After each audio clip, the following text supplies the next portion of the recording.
बच्चों, आज जो कविता हम पढ़ेंगे वह है सुमित्रानंद पंत की कविता वे आँखें। सुमित्रानंद पंत के बारे में जैसा कि हमारी पाठ्य पुस्तक में भी उल्लिखित है कि उनका जन्म जो है 1900 में हुआ था और उनकी मृत्यु 1977 में हुई थी।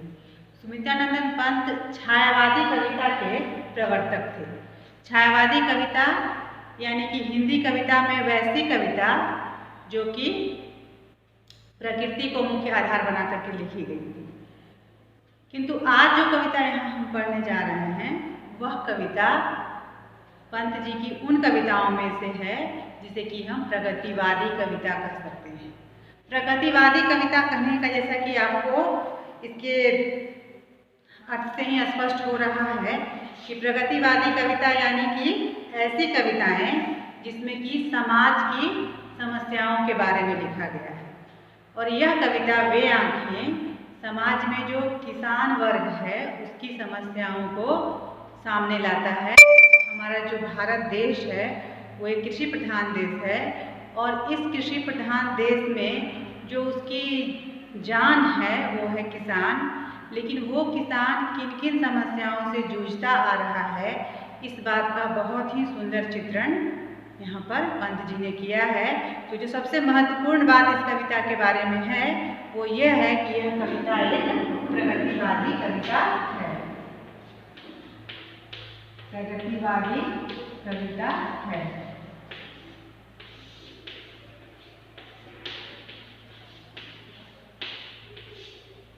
प्रगतिवादी कविता जब हम तो प्रगतिवादी का अर्थ है कि जो समाज जैसे जैसे विकसित हो रहा है।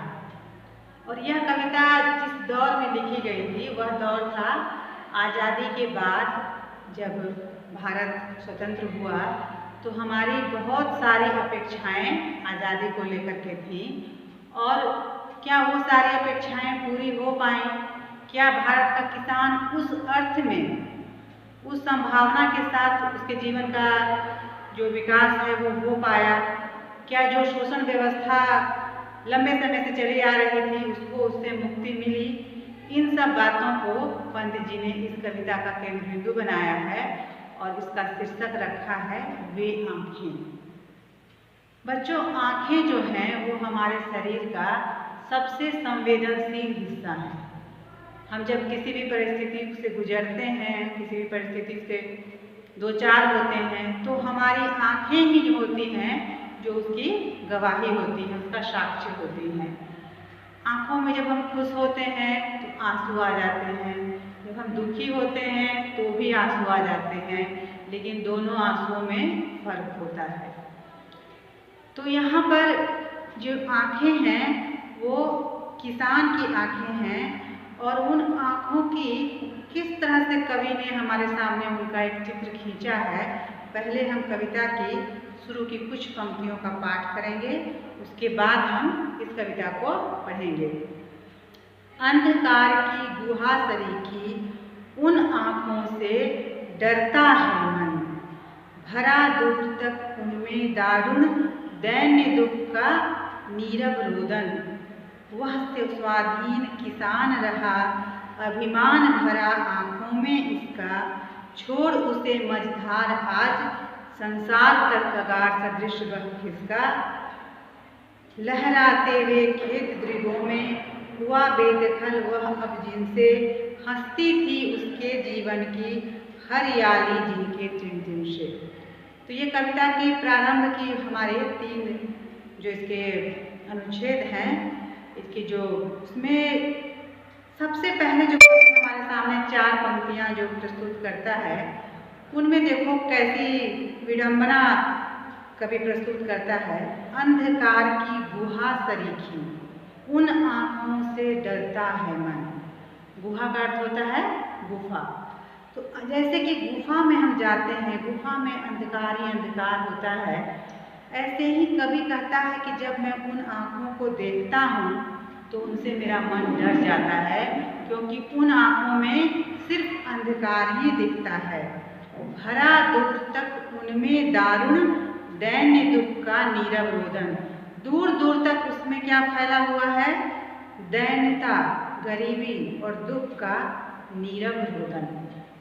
यहाँ ये शब्द नीरव शब्द जो है ये बड़ा ही मार्मिक शब्द है।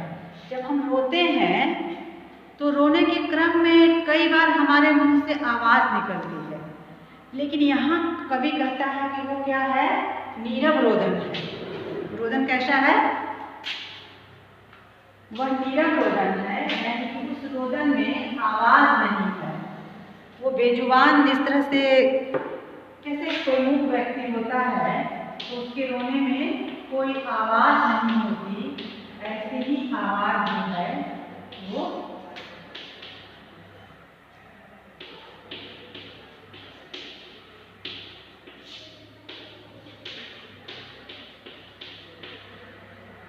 बिना आवाज़ के रोना है।